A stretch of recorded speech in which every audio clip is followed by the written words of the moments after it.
lebih jauh lagi ini menjadi persoalan seluruh masyarakat, khususnya di tanah Jawa, karena Mbah Malik adalah Trah Mataram dari HB ketiga.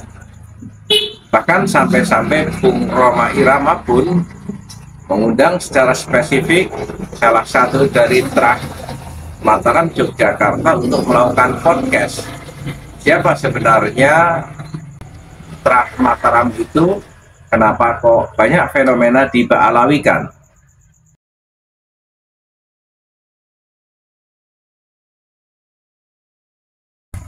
Assalamualaikum warahmatullahi wabarakatuh.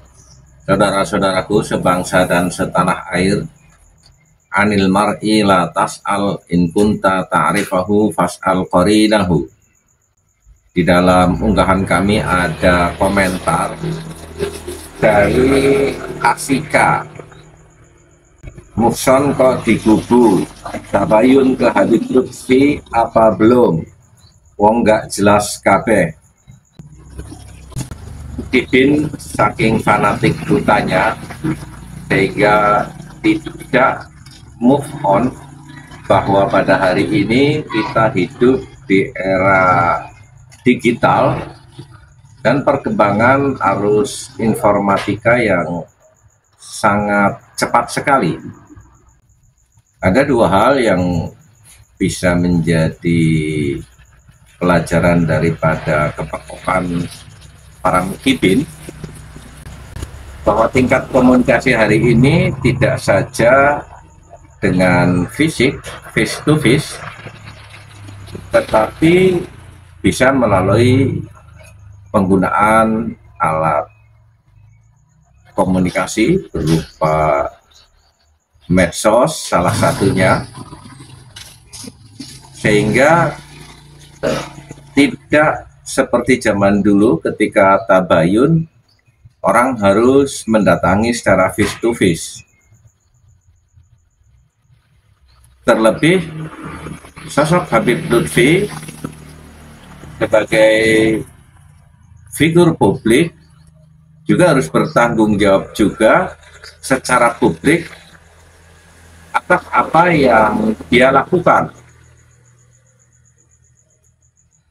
Salah satu contoh ketika Kanjus Sholawat menerbitkan buku auratnya Habib Lutfi yang diajarkan secara publik, maka publik pun berhak mempertanyakan.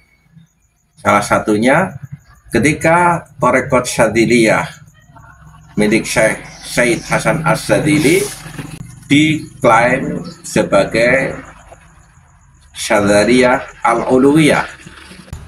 Perlu penjelasan bahwa apakah ini pemba'alawiyan terhadap sebuah suluk tarekat yang diajarkan oleh Syekh Said Hasan Asyadzili, dan di dalam isinya pun banyak kontroversi yang membuat masyarakat bertanya-tanya sebenarnya ini apa, seperti aurat Al-Qadiriyah, ilahi anta maksudi, itu maklubi, dicampur adukan di dalam Thariqat Syadzaliyah Al-Uluwiyah.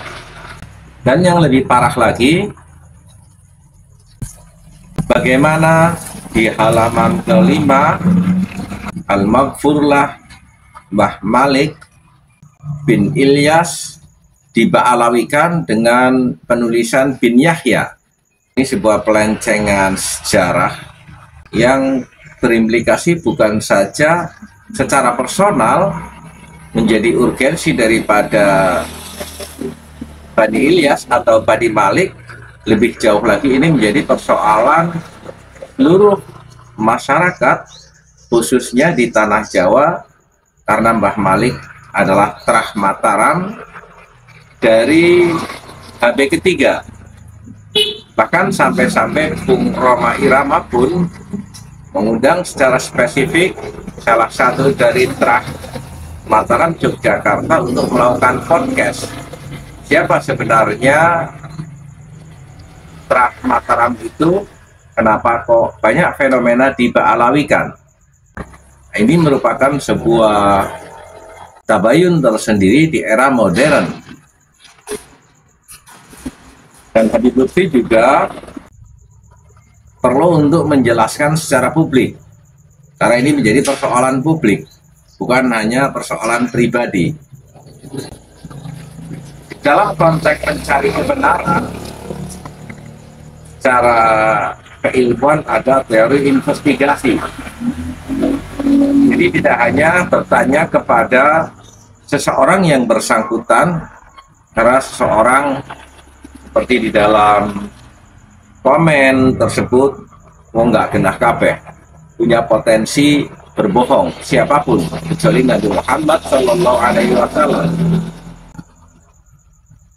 Ada juga pepatah Arab atau mahfuzat atau maqalah yang menyebutkan anil mar'i la tas'al in kunta ta'rifahu fas'al qarinahu. Terhadap seseorang kita tidak perlu menanyakan kamu ini sedang ngapain,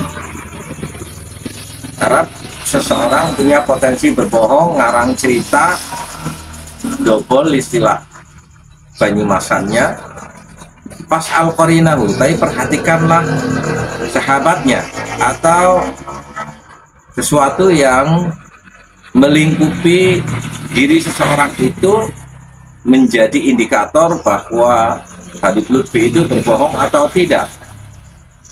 Siapapun kalau ditanya cenderung untuk akan melakukan pembelaan diri. Tapi qarinah atau indikasi atau sesuatu yang mengarah terhadap perilaku seseorang itu menjadi bohong atau tidak, cukuplah untuk menjadi dasar kesimpulan kita bahwa ada atau tidak pemalsuan terhadap Trah Mbah Malik bin Ilyas bin Dipo Wongso bin Diponingrat atau yang terkenal dengan panggilan Dipo Anom bin Diponegoro bin Hamengkubuwono ke-3 bin Hamengkubuwono ke-2 dan bin Hamengkubuwono ke-1 Raja Mataram. Jadi itu terkait dengan polemik, dengan fenomena realitas kehidupan hari ini. Tabayun itu tidak harus face to face. Kita hidup di era modern, bukan hidup di zaman batu, di mana sesuatu transaksi atau sesuatu ketabayunan harus berhadapan secara face to face. Bersiaplah. Wa'alaikum warahmatullahi wabarakatuh.